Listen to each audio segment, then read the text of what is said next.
Hello, I'm Zash, and welcome to episode 75 of my Senjou no Maou, or The Devil on G String. Let's read. Joining me, as always, is my co-reader Faith.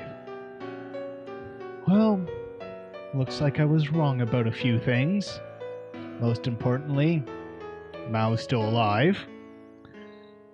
And it seems that he has one last plot ready for Usami and Kyosuke. Hopefully they'll be able to defeat it. But who knows? We might be in for a downer ending. Because Maou has Usami cornered all by herself. And no help from Kyosuke. So, here's hoping things don't turn out too badly. So, please enjoy this next episode. I couldn't even begin to describe Usami's face at that moment. It was like a blanket of snow that had once melted suddenly, decided to freeze over again.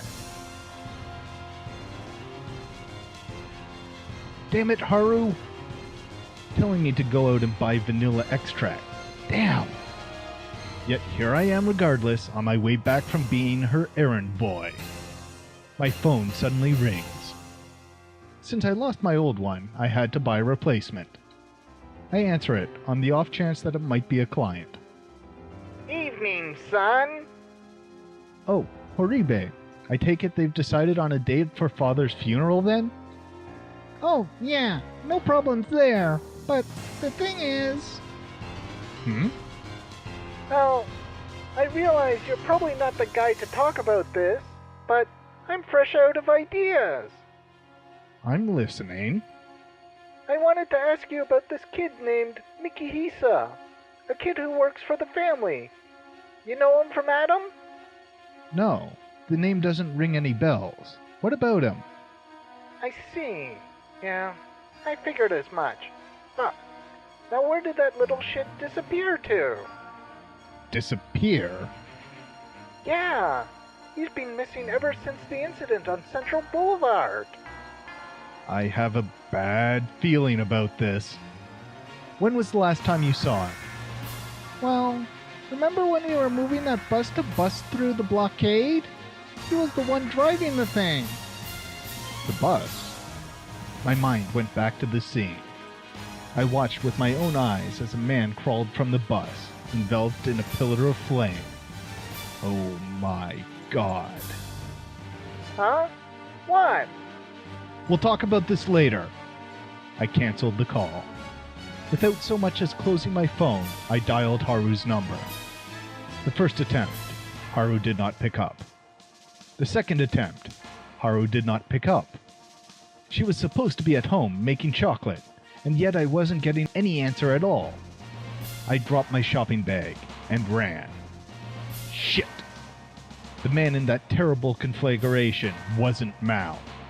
He must have given the driver his gun and then used him as a substitute. Now that I think about it, I remember seeing Maou go near the emergency exit window. He staged a shootout with the police, busted the window, and then shot at the fuel tank. After that, he made use of the ensuing chaos to escape. Even Haru and I were able to elude the police at that time. It would have been a simple job for him. I have to hurry! Maou is still alive! Megalipses. Ellipses.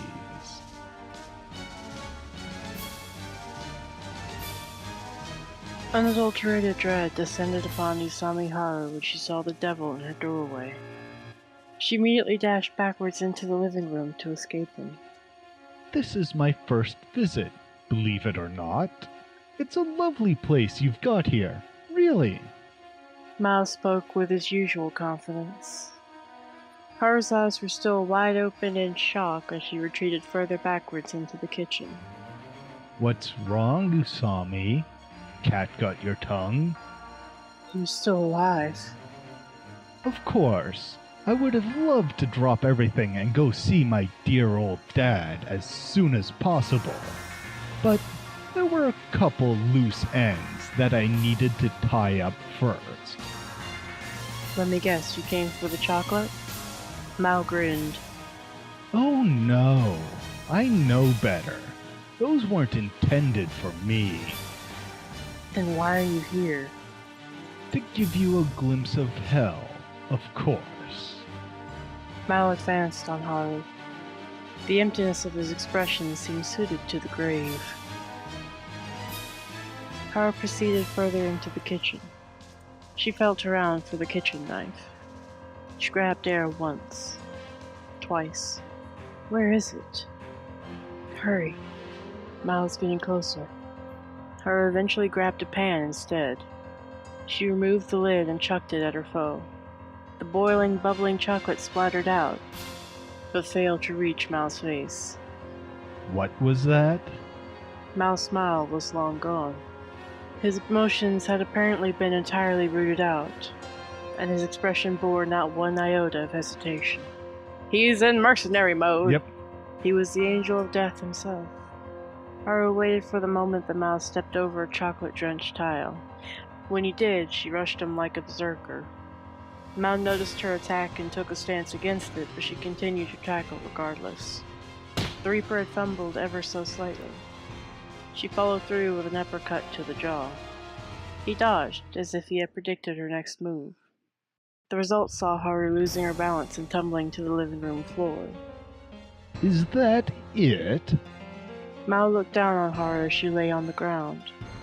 His eyes followed her as religiously as if she'd just sat down in the electric chair. Something was different about Mao. He wasn't up to his usual games. He had something deeper, something more sinister in store for her today. Sweat trickled from her forehead. She squeezed her fists tight in an attempt to quench their fearful trembling. My sworn enemy is here. Her mother's murderer, whom she had failed to kill with her own hands, had reappeared before her very eyes once more. This was a heaven-sent opportunity. Haru rose to her feet and glared into Mao's lifeless eyes. Hatred erupted within her. Even if she has to go down with him, strength filled Haru's every limb, preparing her for what must be done. A gunshot suddenly rang out. Mao writhed. He had been hit in the shoulder. Blood spurt from the wound, staining his suit red. Haru looked over to where the shot had been fired from. Kyosuke stood in the doorway, holding a gun at the ready. He fired a second shot, but it did not make its target. Mao groaned and savagely charged Kyosuke. Maou! I pulled the trigger without hesitation. Unfortunately, despite being only a few yards away, I missed. Mao reached inside his suit. He pulled out something black, a gun.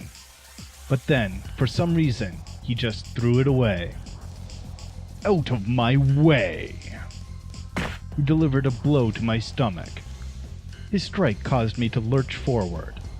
Before I was brought to my knees, I raised my gun once more. Before I could fire a shot, he wrenched my wrist. My gun fell to the floor. Mao delivered one final kick before running out the door. Kyosuke-kun, Haru, are you okay? I'm fine. Yeah, same here. I managed to straighten out my knees as they're on the verge of collapse. We have to go after him. Hey! Haru dashes right past me and heads outside. Wait! It's too dangerous. Wait until we call the police. Hell, even at the Sonoyama group. I look for the gun I dropped on the floor. It's gone. Did Haru take it? I snatch up the gun that Mao tossed aside and chased after Haru. There's something weird about all this. Why did Mao run away? He pulled out a gun, but he didn't even bother using it. Did he not come to kill Haru? What is he up to? And where on earth did he run off to? Megalipses. Ellipses. I can hear Usami's footsteps behind me. The wound in my shoulder is throbbing. Usami gave pursuit, as predicted. My legs are starting to get unsteady. I wanted to take her to a place with more people around, but I guess things don't always go perfectly. Alright, Kyosuke, this will be your final trial. I'll make sure you get a taste of hell as well. I will never reform. You'll receive no loving quarter from me, little brother. No, that's not true. It is precisely our fraternal bond that prevents me from letting you off the hook as things stand. I see a little park to my left. There are no swings or slides. It boasts nothing but a tiny sandbox. I'd say it's a worthy playground to serve as the backdrop for Mao's grand finale.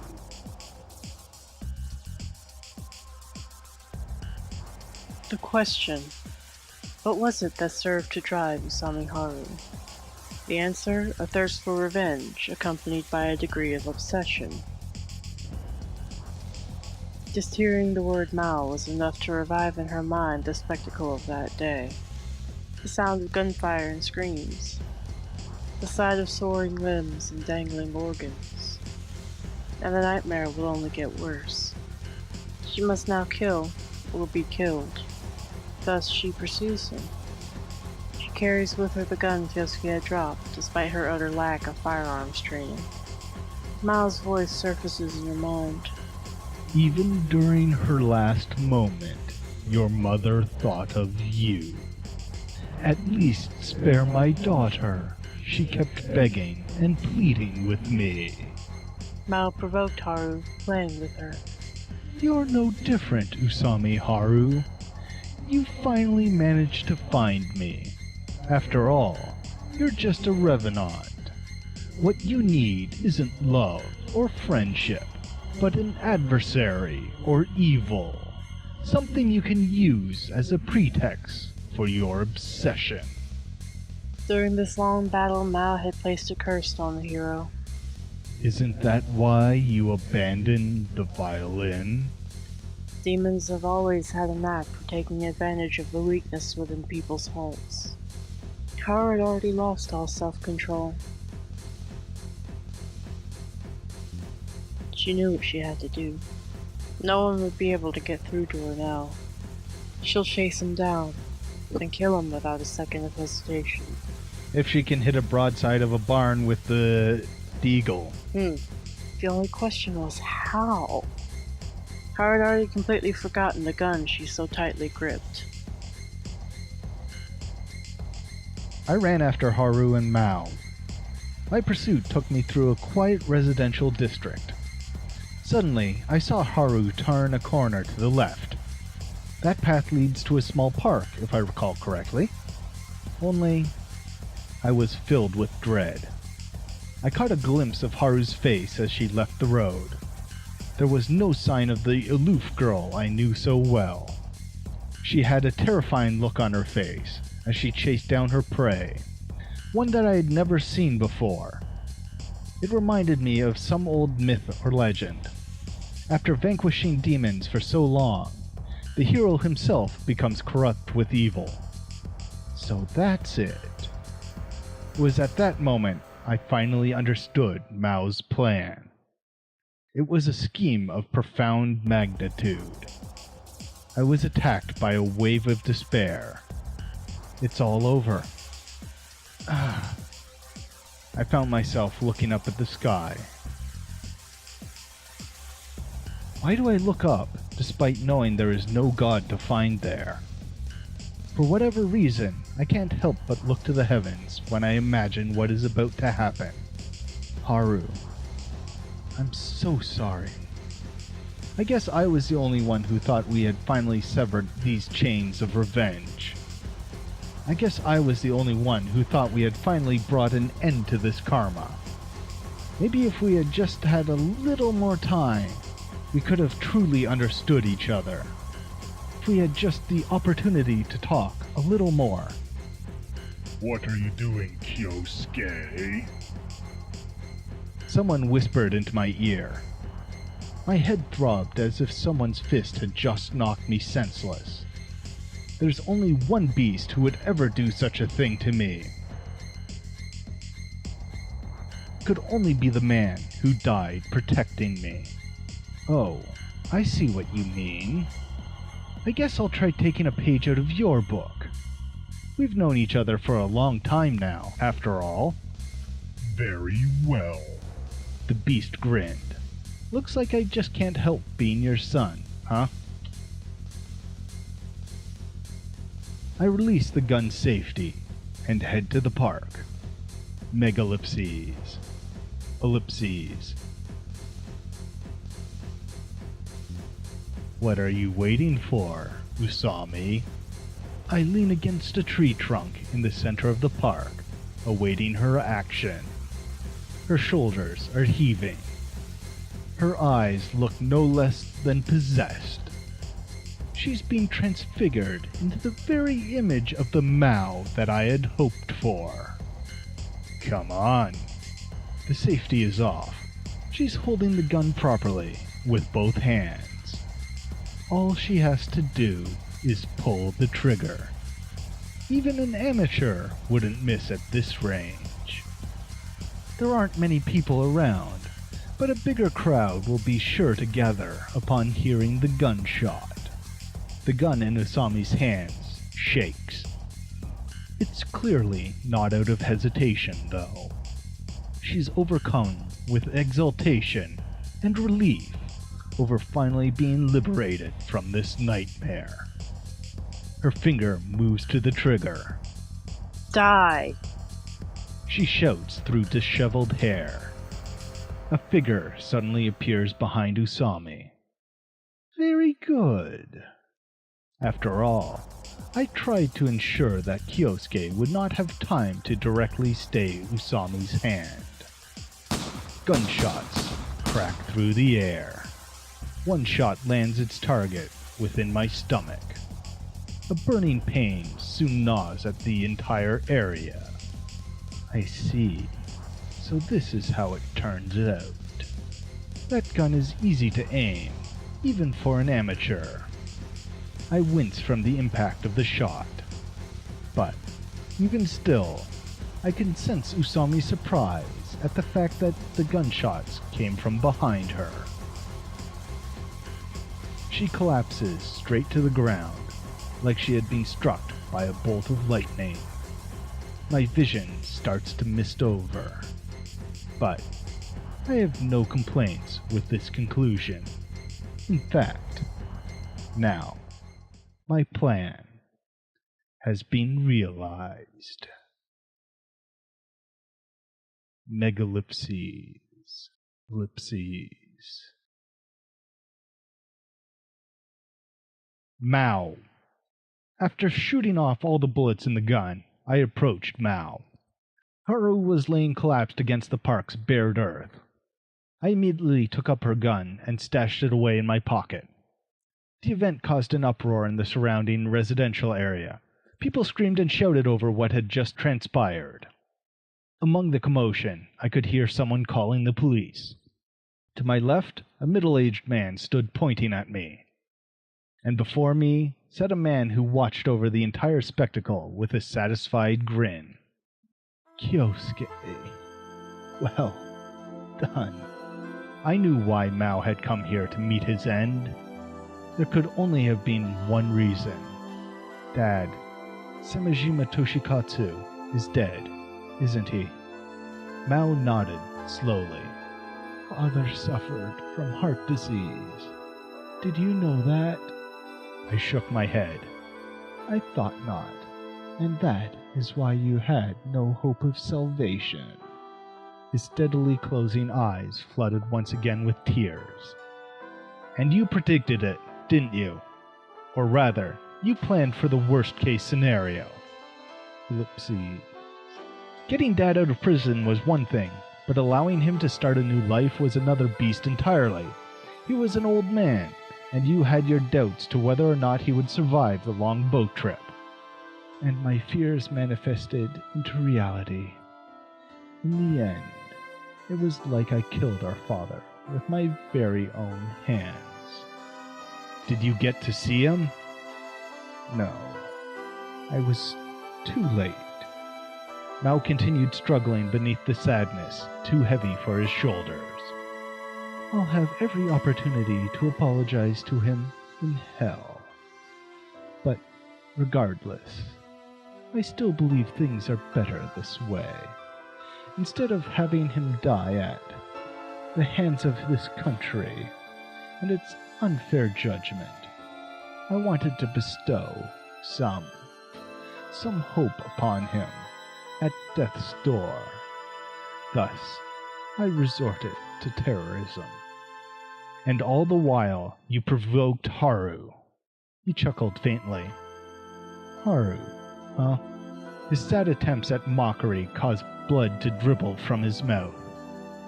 Despite it, he continued on. Kyosuke, why didn't you stay by Mother's side? Ellipses. I left her to you. I told you to look after her.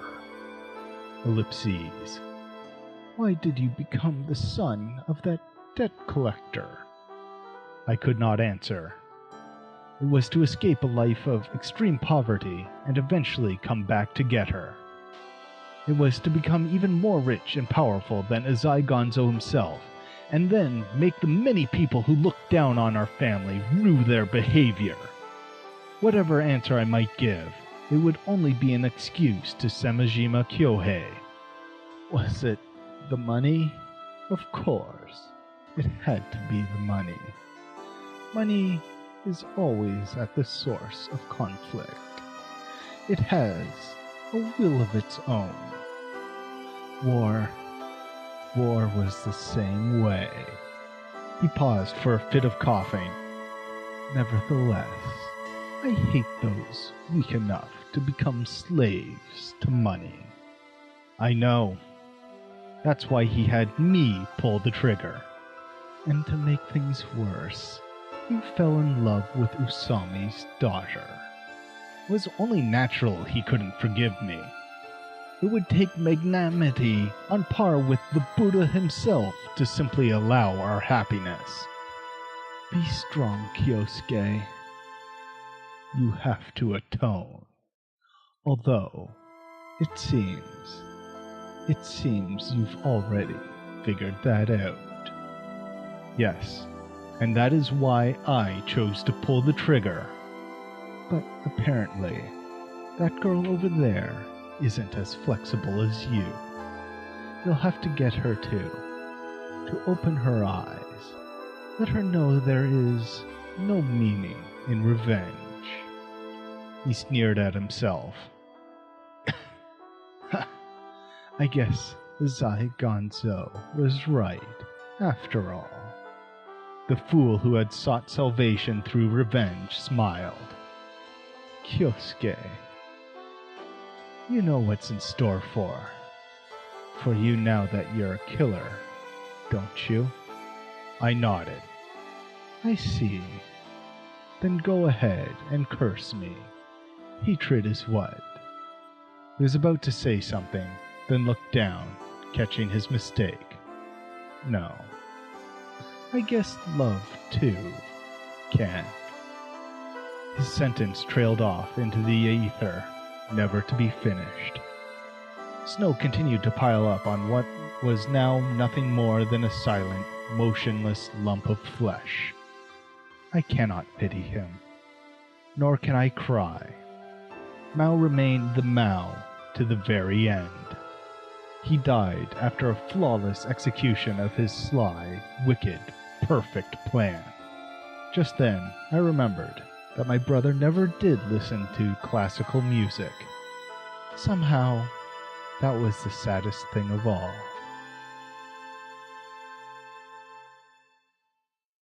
Megalipses. Ellipses. There was no time to dwell on the sorrow. Haru, She showed no sign of regaining consciousness. Come on now, if you sleep out here, you'll catch a cold. I picked up Haru and headed back home. The people on the street continued gaping and pointing at me. I held my gun up to Haru to make it look like she was my hostage.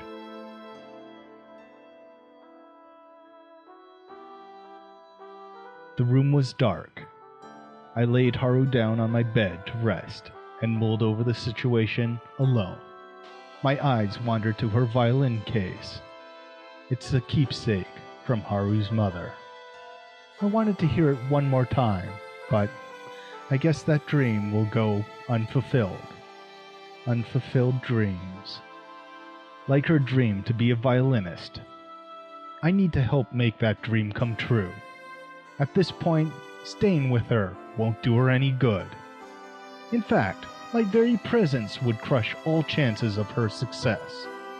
Haru is already a known artist under the name of Mishima Haruna. She spoke of being retired and whatnot, but there's no doubt that in actuality, she wants to continue playing. If I stay by her side, the media will have a field day with her. I learned just how dreadful they can be back when I was a boy. That's why I hate standing out. Well, I guess with what's about to happen, I won't be able to avoid it. I'm sorry, Haru. I was the one who wanted to get you playing again. But now, irony has come to bite me, as I won't even be able to be with you, let alone hear your music. After all, I'm a murderer now. Looks like the police sirens woke her up. I went out to the terrace and used my cell phone. Hey, Miki-chan. Yeah, it's been a while, hasn't it? I've got a little favor to ask. Yeah, but it'll be my last favor, so help me out here. All right. Well, you remember me talking about a girl named Tsubaki? Evening, Horibe. I'm truly sorry, but I won't be able to make it to father's funeral. If you want to know why, turn on the news. Anyway, I have a little favor to ask. After some time passed, I heard the sound of the terrace window sliding open. Kyosuke-kun? Finally decided to get up. I tried to maintain a cold tone of voice. What happened? Does she not remember very well? That's fortunate. The police will be here shortly. What? I killed a man. Haru winced. You mean Maou, right? That's right. And now the police will be taking me in. You can't be serious. She jumped onto me, screaming. Hold on now, just wait a minute. She clung to me desperately. That doesn't make any sense. She made no attempt to hide her flowing tears. I mean, come on, that was in self-defense, wasn't it? Don't be ridiculous. I continued coldly. He was unarmed, and I could have called the police at any time. Despite that, I chose to chase down a fleeing wounded man and shoot him multiple times. What part of that is self-defense? Furthermore, I'm in the possession of contraband, an illegal firearm. I could have gotten rid of it at any time. I'm completely painted as a murderer here. The fact that the victim was my own brother is just the icing on the cake. But Maou was a despicable criminal. He deserved the death penalty. That has nothing to do with this. She's probably screaming and crying about silly, obvious things because she feels this is all her fault. No, but this is all just... Her breath was frantic. I'm sorry. I'm so sorry. Let me be charged as well. I'll share your punishment. I steeled my nerves and spoke. What are you talking about, Usami? Being called by her family name seems to have dragged her back to her senses. What crime are you allegedly guilty of, It's my fault that you pulled the trigger. Her lips seized. You fired that shot because you knew you wouldn't make it in time to stop me in any other way. Ellipses. I should have realized it was a trap. For God's sake, he ran to a public park and leaned up against a tree. It was right in my face, and I didn't see it. She's right. It was all part of Mao's perfect plan. He lured Haru out, purposely timing everything such that I would not be able to intervene directly. Pulling the trigger was the only means I had to stop her. Mao had intended on making either me or Haru out to be a murderer, and there was no way I could allow Haru to commit such a sin. She has a future ahead of her. A bright future, filled with the lush melodies of her violin. I have no idea what you're talking about. You didn't do a thing. But I took a gun and... Oh, wait. Huh? Her memory must be vague. A gun? What are you talking about? You didn't have a gun. I need to persuade her. That can't be. I didn't come across anyone on my way to the park. Most likely no witnesses saw Haru chasing Mao with a weapon. But... No, that can't be. You didn't do anything. Got it? No! Please, just listen to me. I sent her the gravest look I could muster. No. No, I don't wanna. She pouted like a spoiled child. I love you. I'm sorry. I love you. I've always loved you. I'm so sorry. I want to be with you. Why? Why? We were finally going to be together. I thought we were going to be happy together now. I thought you were going to be with me now. I could feel tears coming on, but there was no way I was going to let them out. I can't afford to just hold her close and cry. Getting caught up in my emotions here would only lead to hesitation. I see. You love me that much. Yeah. Yeah, I do. Suddenly. Do you have a girlfriend or anything? You sure act like a grown-up, hero. Dad always said girls were interested in that sort of thing, though. Just tell me already, yes or no? Nope. I've never even thought about it. I guess it can't be helped then. I'll marry you. If you remember. If we even see each other again. I have to move soon. It'll have to be a fateful reunion, I guess. Romantic, don't you think? You're moving? Yeah, Why? to study the violin more. I remember her weeping face as she bid farewell like it was just yesterday. That's why. That's why I pushed her away. She looked like an abandoned child as I turned my back on her. If you really love me that much, then you know what you have to do, don't you? Huh? You know what would make me the happiest, don't you? She knows. She's a smart one, after all. No. Please. She calls after me in a hoarse voice. Please don't leave me. I step forward. Our time together has been a repetition of meetings and farewells. The cruel march of time once robbed me of my memories. By the time we reunited, she was all grown up. And now we must part again. Escape. Come. Please. Only this time, we will not be meeting again. Just give me a little more time. Another reunion will simply not be possible. Please. Please. God, help. Help him. He hasn't done anything wrong.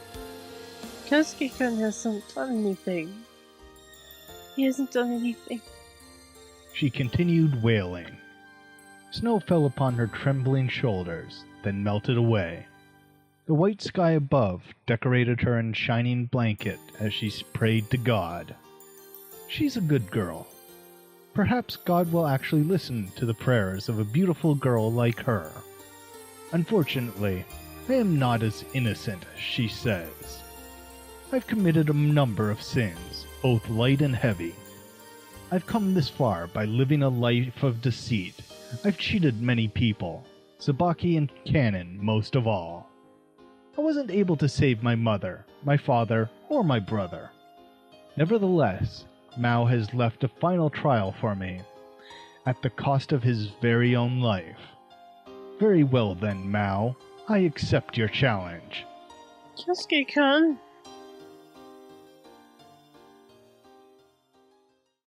Megalipses. Ellipses.